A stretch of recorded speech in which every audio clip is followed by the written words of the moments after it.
हर रोज एक नई कहानी देखने के लिए चैनल को सब्सक्राइब करें और बेल आइकन को दबाना ना भूलें। रतनपुर कहकर एक गांव में कुसुम अपने पियक्कड़ पति महेंद्र के साथ रहा करती थी। महेंद्र दिन रात बस शराब के नशे में धुत रहता था और कुछ काम नहीं करता था, जिसके कारण सारी जिम्मेदारी कुसुम के कंधों पर थी। कुसुम बहुत अच्छा खाना बनाती थी और वो खाना बनाकर टिफिन में पैक करके लोगों को बेचती। टिफिन सर्विस के जरिए कुसुम जैसे तैसे खर्चे निपटाती, लेकिन क्रूर महेंद्र फिर भी कुसुम से लड़ाई करता। मुझे पैसे दे, हाँ मुझे शराब पीनी है, ठीक है पैसा मेरा इंतजार कर रहे हैं। अब पैसे देती है कि नहीं कि तुझे एक तू लगा के जिंदगी बर्बाद करके रख दी है तुमने। पता नहीं कौन सी मनहूस घड़ी थी वो जब मैंने तुम जैसे हैवान से शादी की। अरे जिंदगी बर्बाद तो तूने की है, वो भी मेरी। महेंद्र के झगड़ों से बचने के लिए कुसुम उसे पैसे दे देती और वो उन सारे पैसों को शराब और जुए में उड़ा देता। बेचारी कुसुम दिन रात गैस के आगे खड़े रहकर खाना बनाती और कड़ी मेहनत करके पैसे कमाती, फिर भी महेंद्र को उसकी कीमत नहीं होती। कुसुम के खाने में सभी ग्राहकों को उसके हाथ के बने छोले कुलचे बड़े पसंद होते। धन्यवाद कुसुम जी, आपके हाथ के छोले कुलचे तो मेरे ऑफिस में भी फेमस हो गए हैं। अभी तो ओ जी साडे पंजाबी विच भी इन्ने बढ़िया छोले कुलचे नहीं बनते जी, और जिन्ने बढ़िया तुसी बनाते हो कुसुम बहन जी, ओ जी दिल खुश कर देता। ओए बल्ले बल्ले, ओ शाबा शाबा, ओ बल्ले बल्ले, ओ शाबा शाबा। धन्यवाद। ये लीजिए आपका टिफिन और ये आपका। अच्छा चलिए अब आप लोग यहाँ से चले जाइए। वो क्या है ना, फिर मेरे पति शराब पीकर आएंगे और आप ग्राहकों को यूं दरवाजे पर देखकर और भी गुस्सा हो जाएंगे। ग्राहक वहाँ से चले जाते हैं। महेंद्र दारू की बोतल को सर पे रखकर हिलते डुलते हुए नाचते गाते घर आता है। दारू पी के डांस करे डांस करे डांस करे, खुल के रोमांस करे डांस करे डांस करे, हा हा हा। अरे नशे से चढ़ गए, ओए पतंग से लड़ गए। ओए कुसुम मुझे और पैसे देना। अरे मुझे आज महंगी वाली दारू पीने का मन कर रहा है, देना पैसे। तुम्हारा दिमाग खराब हो गया है क्या? यहाँ खाना पकाते हुए, लोगों के टिफिन बनाते हुए दिन में 50 बार मेरा हाथ जलता है, फिर भी मैं मेहनत करती रहती हूँ। और तुम हो कि चुटकी में मेरे पैसे उड़ा देते हो। हाँ नहीं, मैं तुम्हें पैसे नहीं दूंगी, वो मेरी मेहनत के पैसे हैं। महेंद्र गुस्से से आग बबूला हो जाता है और वो गैस को उठाकर नीचे जोर से पटकता है और सारा रसोई का सामान यहाँ से वहाँ फेंक देता है। ये ले मेहनत मेहनत मेहनत। अरे तेल लेने गई तेरी मेहनत। ये तुमने क्या कर दिया? इन सब की वजह से तुम्हारा भी पेट पलता था। अब मैं क्या करूंगी? कैसे कमाऊंगी? खुद तो 24 घंटे नशे में धुत रहते हो, बेशरम कहीं के। जबान संभाल के बात करना, वरना इस चाकू से ही तेरी जबान काट दूंगा। अब ना तो तू कुछ काम पाएगी और ना घमंड करके मुझे नीचा दिखाएगी। अरे तुझे क्या नीचा दिखाऊं रे? हाँ तू है क्या पियक्कड़ कहीं का, निकम्मा निगोड़ा। तेरी तो। महेंद्र को बहुत गुस्सा आता है और वो बेलन उठाकर कुसुम को मारने लगता है और उसके बाल भी नोचता है। कुसुम दर्द से जोरों जोरों से चीखती चिल्लाती और बिलखती है। बचाओ बचाओ, मत मारो मुझे, मत मारो, मुझे दर्द हो रहा है। ये ले बोल, और चला, और तेज कैंची की तरह अपनी जबान चला ना। ये ले। नहीं मुझे मत मारो, मत मारो मुझे, मत मारो। आ मार खा खाकर कुसुम एक ही बार में चिल्लाती है और वो अपने हाथ में घर में पड़ा हुआ बम्बू उठाती है और महेंद्र की तरफ क्रोधित आंखों से देखती है। इतिहास गवाह है, जब जब एक औरत कमजोर पड़ी है, उसके अंदर माँ काली आई है और उसने बुराई का सर्वनाश किया है। बस अब बहुत सह लिया तुझे मूर्ख आदमी। कुसुम महेंद्र को बम्बू से पीटती है और फिर अपना सारा सामान लेकर भयंकर ठंड में गांव से बाहर निकल जाती है और बस में बैठकर दूसरे गांव में चली जाती है और वहां जाकर अपने जीवन की एक नई शुरुआत करती है। वो सोचती है, क्यों ना मैं यहाँ पर टिफिन सर्विस चलाने की जगह छोले कुलचे का ठेला लगाऊं, क्योंकि मेरे टिफिन में से सबसे ज्यादा छोले कुलचे ही बिकते हैं। पूरा गांव और आस पड़ोस के गांव वासी सब मेरे हाथ के छोले कुलचे के दीवाने हैं। हाँ, यही करती हूँ। कुसुम लोखंड लकड़ियों से अपना एक ठेला लगाती है और सारे बर्तन और छोले कुलचे बनाने की सामग्री को बाजार से ले आती है और छोले कुलचे बनाकर बेचना शुरू करती है। आइए आइए, गर्मा गर्म पंजाब के स्पेशल छोले कुलचे खाने के लिए आइए। स्वाद ऐसा कि दीवाने हो जाओगे। एक बार खाओगे तो बार बार आओगे। आइए आइए, छोले कुलचे, छोले कुलचे। और मिनटों में ही कुसुम के छोले कुलचे ठेले पर ग्राहकों की लंबी कतार लग जाती है। बच्चे, बूढ़े और नौजवान सभी लोग ठेले पे आकर बड़े ही चाव से छोले कुलचे खाते हैं और आनंद उठाते हैं। ग्राहक तो कुसुम की तारीफों के पुल बांधते ही रहते हैं। वाह वाह वाह, हमने हमार जीवन में पहली बार कौनो ऐसा व्यंजन खाया है जो हमका इतना बढ़िया लगा। एकदम लाजवाब है ये छोले कुलचे कुसुम बिटिया। धन्यवाद काका, बस अपना आशीर्वाद यूं ही बनाए रखिए मुझ पर। उफ, आपके छोले कुलचे की खुशबू मेरे कॉलेज तक आ रही है। कुसुम आंटी, जल्दी से 5 प्लेट छोले कुलचे पार्सल कर दीजिए, ले जाने के लिए पैक कर दीजिए। हाँ बेटा, अभी करती हूँ, मैं अभी करती हूँ। इसी तरह कुसुम अपने छोले कुलचे ठेले से खूब सारे पैसे कमाने लगती है और एक खुशहाल जीवन व्यतीत करने लगती है।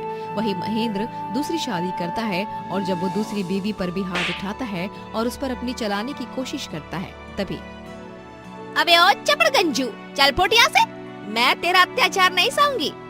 दूसरी बीवी महेंद्र को लात मारकर अपने घर से धक्का मारकर भगा देती है और महेंद्र रास्ते पर दर दर भटकने लगता है। अरे कुत्ते जैसी जिंदगी हो गई है मेरी। शायद यही है मेरे कर्मों की सजा। वही कुसुम अपना एक रेस्टोरेंट खोलती है और वहाँ की स्पेशल डिश छोले कुलचे रखती है। एक दिन उसके रेस्टोरेंट के बाहर फटे पुराने कपड़ों में महेंद्र आता है। उसका हुलिया पूरा भिखारियों की तरह होता है। खाना दे दो कुसुम, बहुत भूख लगी है। मैंने जितने गुनाह किए हैं उनके सामने तो मौत भी एक छोटी सजा लगती है, लेकिन हो सके तो मुझे माफ कर देना। कुसुम अपने नौकर के हाथों महेंद्र को खाना देती है और कहती है, ये खाना मैं तुझे इंसानियत के नाते दे रही हूँ। हम रोज कुत्ते, बिल्ली और बाकी बेजुबान जानवरों को खाना देते हैं। तुझे भी उन्हीं में से एक समझकर दे रही हूँ। तूने मेरे साथ जो कुछ भी किया ना, मैं उसे भूल नहीं सकती। लेकिन देख, आज किस्मत ने क्या से क्या कर दिखाया। वो तो अच्छा हुआ कि माता रानी ने मुझे तुझसे बचा लिया, वरना मैं आज तक तेरे साथ घुट घुट कर मरती रहती और तेरा अत्याचार सहती रहती। तुझ जैसे लोगों को तो इस दुनिया में रहने का हक ही नहीं होना चाहिए। किस्मत ने महेंद्र को उसके कर्मों की सजा दे दी थी। समय गुजरता है और कुसुम अपने कॉलेज के दोस्त रमन से मिलती है, जो अब एक बहुत बड़ा बिजनेसमैन होता है। दोनों का मिलना जुलना इतना बढ़ जाता है कि दोनों एक दूसरे से प्यार करने लग जाते हैं और रमन कुसुम का बहुत ही प्यार से और स्नेह से ख्याल रखता। एक दिन रमन सबके सामने घुटनों के बल बैठकर कुसुम को प्रपोज करता है। कुसुम, मैं तुमसे बहुत प्यार करता हूँ। क्या तुम मुझसे शादी करोगी? तुम्हारे हाथ के बने छोले कुलचों की कसम, मैं तुम्हारा जिंदगी भर ख्याल रखूंगा और तुमने जितने दर्द सहे हैं उनसे कई गुना ज्यादा खुशियाँ दूंगा। हाँ, मैं भी तुमसे बहुत प्यार करती हूँ और तुमसे शादी करना चाहती हूँ। सभी तालियां बजाते हैं और फिर रमन और कुसुम दोनों एक दूसरे के गले लग जाते हैं। कुसुम और रमन दोनों भी शादी करते हैं और अपनी जिंदगी की नई शुरुआत करते हैं। और इस तरह मुश्किल और संघर्ष से भरी एक गरीब छोले कुलचे वाले की जिंदगी आखिरकार एक खूबसूरत सा मोड़ ले ही लेती है और रमन कुसुम को दुनिया की वो सारी खुशियां देता है जिनके लिए वो हमेशा से तरसती रहे। दिसंबर का महीना था। कड़ाके की ठंड पड़ चुकी थी।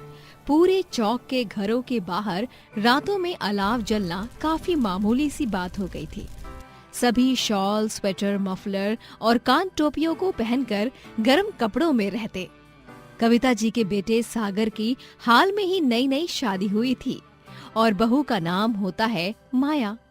माया रूप, रंग और चाल चलन में बहुत खूबसूरत होती है, लेकिन शादी के दूसरे दिन ही घरवाले देखते हैं बहू तो ठंड में भी हर 1 घंटे बाद आइसक्रीम पे आइसक्रीम गटके जा रही है। आय हाय, आय हाय, आइसक्रीम। ये ठंड का मौसम और ये बर्फीली हवाएं, और क्या चाहिए लाइफ में। तभी वहाँ ससुर ब्रिजेश आते हैं। अरे माया बहू, यहाँ हम सबकी ठंड में कुल्फी जमी हुई है और तुम यहाँ पर ये अंग्रेजी कुल्फी यानी कि आइसक्रीम खा रही हो। अरे दांत सुन्न पड़ जाएंगे। हिम्मत तो देखो इस लड़के की है। अरे माया बहू, तू क्या बौरा आ गई है? इतनी ठंड में भी कोई ठंडी चीज खाया जाता है क्या?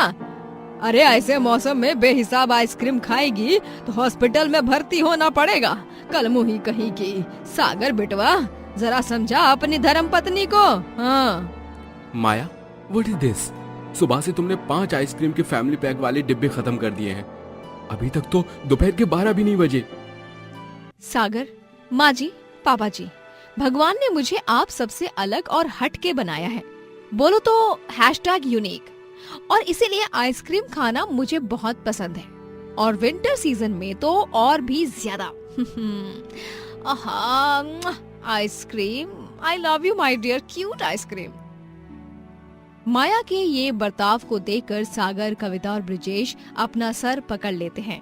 दिन गुजरते जाते हैं, ठंड का कहर और भी ज्यादा बढ़ जाता है, लेकिन माया आइसक्रीम खाना बिल्कुल भी नहीं छोड़ती है, बल्कि वो दिन ब दिन हाथ में आइसक्रीम पकड़े ही सबके सामने चट कर जाया करती थी। वो दिन भर पानी की तरह आइसक्रीम खाती है। रात में डिनर के समय जब सभी डाइनिंग टेबल पर एकत्रित होते हैं, तभी तीनों भी खाना खाते हैं, लेकिन माया तो तरह तरह की आइसक्रीम खाने लग जाती है। कितनी यम्मी है ये आइसक्रीम। बटरस्कॉच, बटरस्कॉच फ्लेवर तो मेरा ऑल टाइम फेवरेट है। तुम्हें पता है सागर, बाजार में एक नए फ्लेवर वाली आइसक्रीम आई है जिसमें गुलाब जामुन भी मिक्स्ड है। कितना अमेजिंग कॉम्बो है ना। मैं तो उस आइसक्रीम को ना मतलब खाने के लिए बहुत एक्साइटेड हूँ यार। अरे पागल, एकदम पगला गई है क्या करमजनी? इतनी मात्रा में आइसक्रीम खाएगी तो पूरी आइसक्रीम फेफड़ों में जम जाएगी, बेवकूफ कहीं की। और नहीं तो क्या, तुम्हारी तबीयत बुरी तरह बिगड़ जाएगी।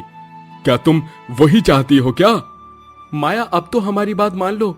लोग ठंड के मौसम में अक्सर गर्म खाद्य पदार्थ खाते हैं, पर तुम्हारे दांत पता नहीं कौन से लोखंड से बने हुए हैं जो तुम्हें जरा भी दर्द नहीं होता, उल्टा मजा आता है। और आइसक्रीम की जगह अगर कोई हेल्दी आइटम होता तो हम कुछ नहीं बोलते, लेकिन आइसक्रीम, आइसक्रीम कितनी अनहेल्दी होती है, तुम्हें पता नहीं है क्या माया? ओफो सागर, आइसक्रीम में दूध, अंडे, मक्खन होते हैं, और मैं तो ज्यादातर फ्रूट्स वाली आइसक्रीम ही खाती हूँ। स्ट्रॉबेरी, ब्लूबेरी, मैंगो, गुआवा, चीकू और बहुत सारे फलों की आइसक्रीम। वो सब तो न्यूट्रिशियस ही होते हैं ना, उनमें क्या बुराई है? बोलो बोलो। माया के इस अजीबो गरीब नॉन स्टॉप आइसक्रीम खाने की आदत से अब घर वाले काफी परेशान हो जाते हैं। कविता को लगता है कि ब्रिजेश जी सुनिए, मुझे तो ऐसा व्यतीत हो रहा है कि माया बहू के अंदर किसी आइसक्रीम की दीवानी चुड़ैल की आत्मा घुस गई है। अरे एक इंसान इतनी कपकपाती हुई ठंड में ऐसे बिना रुके आइसक्रीम पे आइसक्रीम कैसे खा सकता है? देखिए, हो न हो यही माजरा है। हमें तांत्रिक को बुलाना होगा। हाँ कविता, तुम एकदम सही कह रही हो। रुको, नटवरलाल की पहचान का एक भूत और चुड़ैलों को भगाने वाला तांत्रिक है, उससे फोन मिलाता हूँ अभी।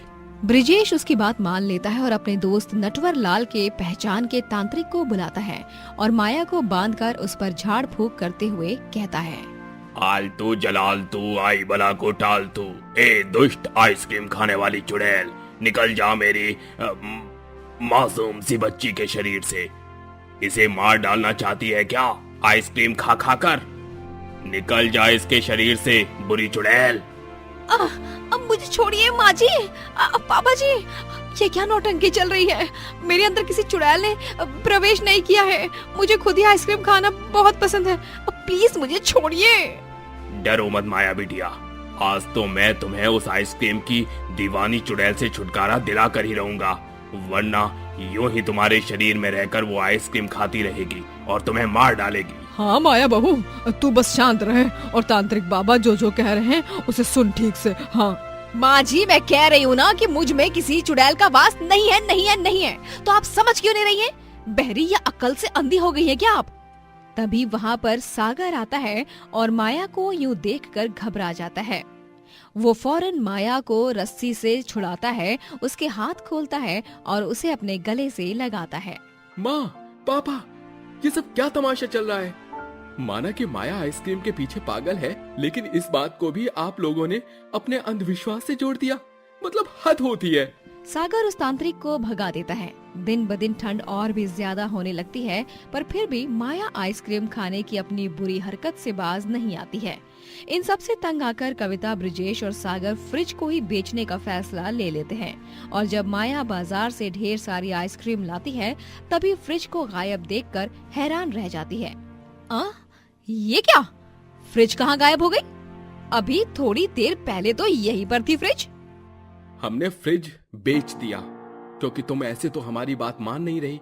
इसलिए अब जब आइसक्रीम की जड़ यानी कि फ्रिज नहीं रहेगा, तब तो तुम अपने आप अपनी आइसक्रीम खाने की आदत से छुटकारा पालोगी। देखना तुम। हाँ माया बहू, किसी भी चीज को खाने की या करने की एक हद होती है। हद से बढ़कर करोगी तो नतीजा बुरा होगा।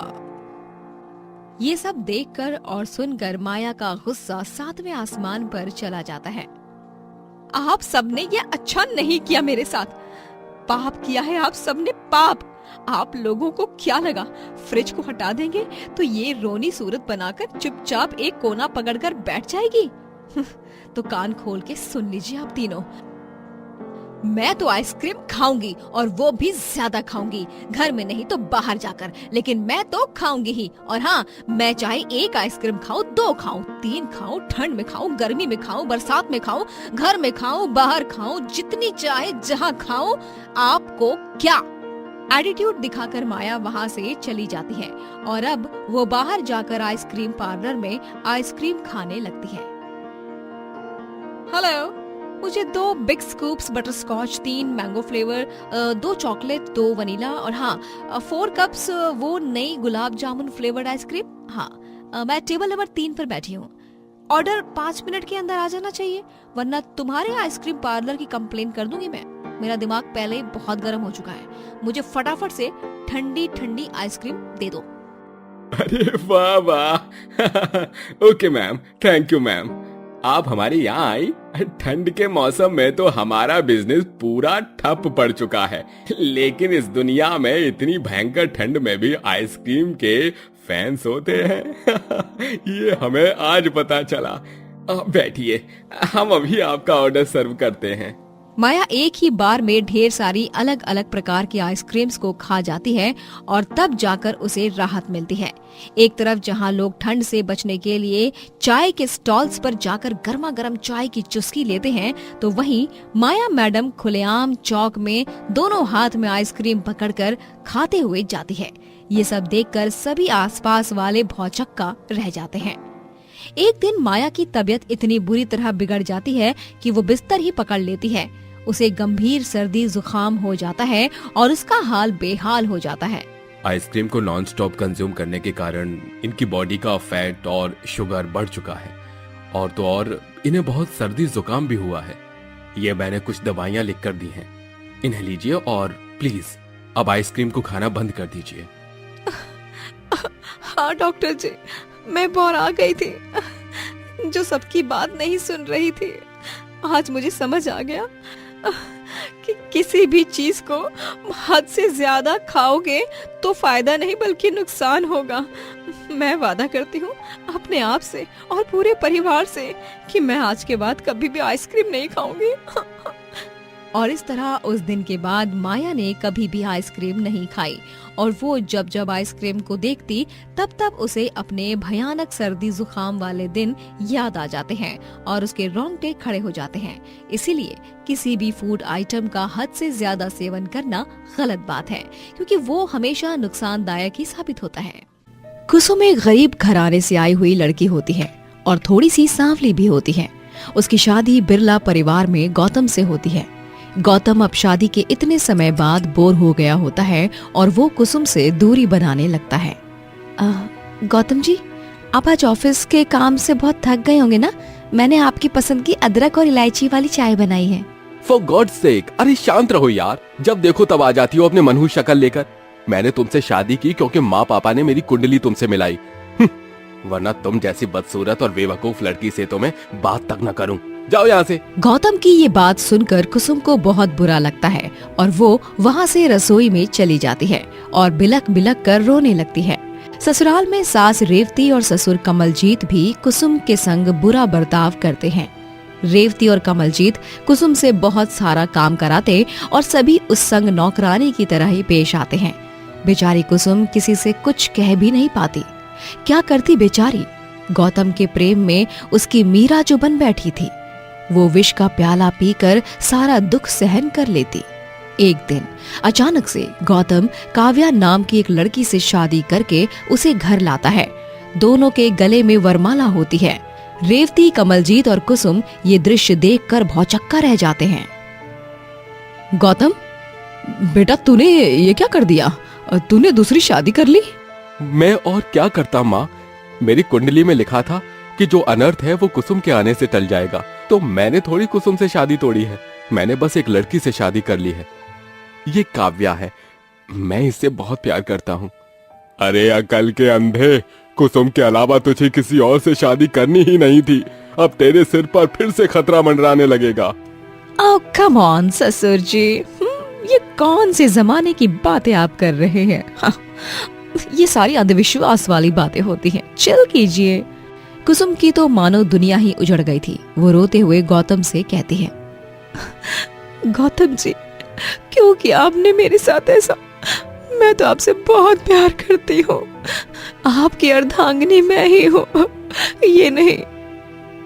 ओ जली हुई कॉफी की शक्ल वाली लड़की, चल हट यहाँ से, क्योंकि अब तेरी सौतन आ गई है और अब गौतम सिर्फ मेरा है, सिर्फ और सिर्फ मेरा। समझ गई ना तू? हाँ कुसुम, मेरे कमरे से अपना सारा सामान बाहर निकाल लो, क्योंकि अब से काव्या उस कमरे में मेरे साथ रहेगी। ये सब सुनकर कुसुम को बहुत दुख होता है। वो रोते हुए गौतम और उसके कमरे में से अपना सारा सामान निकाल लेती है और वो अब घर के आंगन में ही सोने लगती है। बहुत ठंडा है यहाँ, मेरी तो कुल्फी ही जम जाएगी। खैर, मेरे होने से ही गौतम जी की सुरक्षा होगी, क्योंकि पंडित जी ने कहा था कि मैं उनका कवच हूँ। हमारी कुंडलियाँ मिली हैं और गौतम जी पर कोई भी मुसीबत आएगी तो उसे सिर्फ मैं ही मात दे सकती हूँ और उन्हें सिर्फ मैं ही बचा सकती हूँ। अपने सुहाग को बचाने के लिए मैं हर वो संघर्ष करूँगी जो मुझे करना पड़ेगा। बहुत ठंडा है। कड़ाके की ठंड में कुसुम आंगन में कांपते हुए सोती है और अंदर कंबल ओढ़कर गौतम और काव्या एक साथ सोते हैं। अगले दिन से काव्या ही घर में सारा खाना बनाने लगती है। वो सबके लिए पिज्जा बनाती है। अरे वाह काव्या बहू, तुम तो कुसुम से भी अच्छा पिज्जा बनाती हो। मुझे तो ये पिज्जा बहुत पसंद आया। कमाल है, दिल खुश हो गया आज तो। Oh wow, thank you baby, thank you so much. हाँ? क्या बेबी? क्या तुम गौतम की माँ हो हैं काव्या, जो उसे हर पल बेबी बेबी कहकर पुकारती रहती हो? नहीं सासू माँ, बेबी तो मैं गौतम को प्यार से बुलाती हूँ। आप नहीं समझेंगी क्योंकि आप पुराने जमाने की जो हो। काव्या धीरे धीरे घर में सबको अपने पास करने लगती है। वहीं कुसुम को ये सब देखकर बहुत बुरा लगता है। कुसुम अपना खाना खुद बनाया करती और सबके सोने के बाद में ही कुसुम अकेले में रात को अपना खाना बनाया करती। एक दिन गौतम और काव्या दोनों ही हनीमून के लिए निकल रहे होते हैं। गौतम जी, वो आप संभल कर जाइएगा, शिमला में बहुत ठंड रहती है। स्वेटर, शॉल, मफलर, कान टोपी सब ले लिया है ना आपने? ओह माय डियर लवली सौतन, किस हक से तुम गौतम की फिक्र कर रही हो? गौतम अब मेरा पति है, तुम्हारा नहीं, समझी तुम? तो प्लीज आइंदा से यू काली बिल्ली की तरह हम दोनों का रास्ता काटने की कोशिश मत करना, नहीं तो मुझसे बुरा कोई नहीं होगा, समझी? गौतम और काव्या दोनों भी कार में बैठकर हनीमून के लिए निकल जाते हैं। काव्या हनीमून पर भी गौतम का बहुत ज्यादा खर्चा करवाती है और हनीमून से लौटने के बाद भी वो रोज उससे कुछ न कुछ मांगती ही रहती है, जैसे सोना, तोहफे, महंगे कपड़े। ये सब देखकर कुसुम को दाल में कुछ काला लगता है। एक रात कुसुम जब अपना खाना बनाकर खा लेती है और बाहर आंगन में सोने जाती है, तभी वो देखती है कि रसोई की लाइट्स ऑन हो गई हैं। वो रसोई की खिड़की के पास जाती है। ये क्या, इतनी रात गए, रसोई में कौन होगा? तभी कुसुम देखती है कि काव्या खाने में कुछ मिला रही है। अब ये बेहोशी की दवा मैं इस खाने में मिला देती हूँ। इसके चलते जब कल ये सब लोग खाना खाएंगे ना, तब बेहोश हो जाएंगे और फिर मैं यहाँ इन सब की जायदाद हड़प कर और तिजोरी के पैसे चुराकर इस शहर से रफू चक्कर हो जाऊंगी। कुसुम काव्या की सारी बातें अपने फोन के कैमरे में रिकॉर्ड कर लेती है और फिर अगले दिन जब काव्या सबको वो बेहोशी की दवा से मिलाया हुआ खाना परोसती है, तभी चलिए चलिए सब लोग खाना खाइए। अरे ये तो कल रात का ही पुलाव है, लेकिन ये हम फिर से खा रहे हैं। इसे तो मैंने कल रात को फ्रिज में रखा था। हाँ माँ जी, वो मैंने सोचा अब इतना सारा पुलाव बच गया है तो क्यों ना खा ही लिया जाए, क्यों खामखा वेस्ट करना। खाओ खाओ, मजे से खाओ और खा खा के फिर बेहोश हो जाओ, ताकि मैं हाथ साफ करके यहाँ से निकल सकूं। रेवती के पहले ही कमलजीत और गौतम उस पुलाव को खा लेते हैं और बेहोश हो जाते हैं। ये क्या कमलजीत जी, गौतम बेटा, ये दोनों बेहोश कैसे हो गए? हे भगवान! कुसुम बहू, काव्या, जल्दी बताओ तुम दोनों में से इस पुलाव में किसने क्या मिलाया है? कल जब मैं फ्रिज में पुलाव रख कर गई थी, हाँ, तब बताओ जल्दी से। तब तुम दोनों में से रसोड़े में कौन था? बोलो, वहाँ कौन था? मैं थी, तुम थी, मैं थी, तुम थी, मैं थी, हाँ, कौन था? मैं नहीं थी सासू माँ। सुबह तो ये पुलाव फ्रिज के बाहर ही था और रात के समय कुसुम ही रसोड़े में खाना बनाती है। अभी दूध का दूध और पुलाव का पुलाव हो जाएगा। तभी वहाँ अचानक से पुलिस आ जाती है और गौतम और कमलजीत खड़े हो जाते हैं और कुसुम गौतम के गले लगती है। हाँ, इसका मतलब तुम सब ये नाटक कर रहे थे? कमलजीत जी ने बता दिया कि कुसुम ने उन्हें सारा सच सुबह सुबह कमरे के बाहर आने से पहले ही बता दिया था। कुसुम सबको वो वीडियो दिखाती है और इस तरह काव्या की सच्चाई सबके सामने आ जाती है। वो काव्या थी, फ्रिज में से पुलाव निकाल दिया और उस पुलाव में कुछ मिला दिया। कुसुम, मुझे माफ कर दो। तुमने एक बार फिर से मेरी और हमारे परिवार की जान बचाई। कुसुम, तुम्हें पता है तुम दुनिया की सबसे खूबसूरत लड़की हो क्योंकि तुम्हारा मन सुंदर है। इंस्पेक्टर साहब, गिरफ्तार कर लीजिए इस चोरनी को। इंस्पेक्टर काव्या को गिरफ्तार करते हैं और फिर पूरा परिवार खुशी से साथ साथ रहने लगता है। मंजरी जी की 4 बहुएं होती हैं, मोहिनी, ऋतु, शिल्पा और सुप्रिया। चारों जब रसोई में जाती हैं तभी, ओ बहन, दिमाग में भूसा वूसा भरा है क्या? अरे मैं नहीं करने वाली तुम्हारी मदद कोई लौकी वौकी बनाने में, साधारण सी आलू प्याज की सब्जी बनाना। लेकिन मुझे आलू से एलर्जी है। पनीर बनाते हैं ना, बड़े दिनों से मन कर रहा है गाइस यार। ओह मैडम, तुम तो चुप ही रहो वरना एक लप्पड़ लगाऊंगी। एक सब्जी काट के नहीं देती हो और बस हुक्म चलाती रहती हो किसी महारानी की तरह। नूडल्स बनाए? तुम ही खाओ, वो केचुए, हमें ना खिलाओ। ओहो, तो फिर खाने में बनाए तो क्या बनाए यार? कुछ ऐसा बनाते हैं जो हेल्दी हो, इजी हो और झटपट बन जाए। हेल्दी खुद को हीरोइन समझती है लेकिन है तो चुड़ैल। चुड़ैल? किसको बोली तू? तेरी तो ऐसी की तैसी। रुक जा, तुझे अभी बताती हूँ, रुक। सुप्रिया मोहिनी को बेलन से मारने लगती है और मोहिनी भी सुप्रिया को मारने के लिए कढ़ाई उठाती है।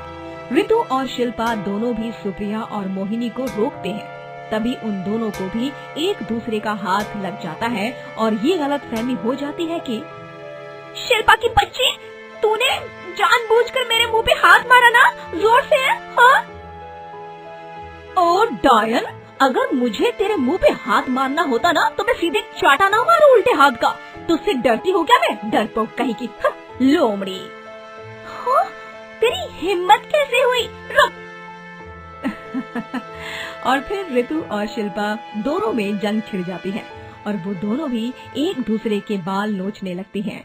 और ऐसे ही चारों बहुएं एक दूसरे पर बर्तन से वार करने लगती हैं। और इस सब की चिल्लाहट सुनकर मंजरी भागे दौड़े रसोई में आती है। ओहो, तुम चारों के अंदर क्या कोई आत्मा घुस गई है क्या? क्यों एक दूसरे का खून चूसने के पीछे पड़ी हो? अरे रसोई एक औरत की सहेली होती है और वो अपने दिन का सबसे अधिक समय रसोई में ही बिताती है।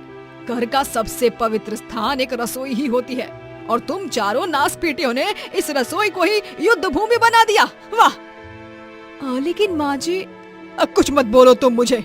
तुम चारों को तो क्या खाने में बनाया जाए ये सोचने में ही 7 जन्म लग जाएंगे।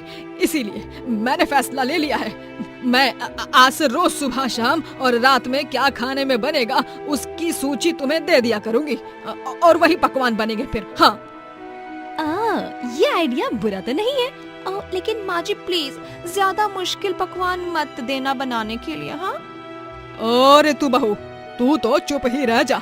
इस घर में मेरी अनुमति के बिना एक बर्तन तक यहाँ से वहाँ नहीं हिलना चाहिए। इतना सब कहकर मंजरी चली जाती है और अब चारों बहुएं ही चिंताग्रस्त हो जाती हैं, क्योंकि उन्हें तो कुछ भी ठीक से बनाना नहीं आता। तभी सब गहरी सोच में पड़ जाती हैं और फिर मोहिनी के दिमाग में एक विचार आता है।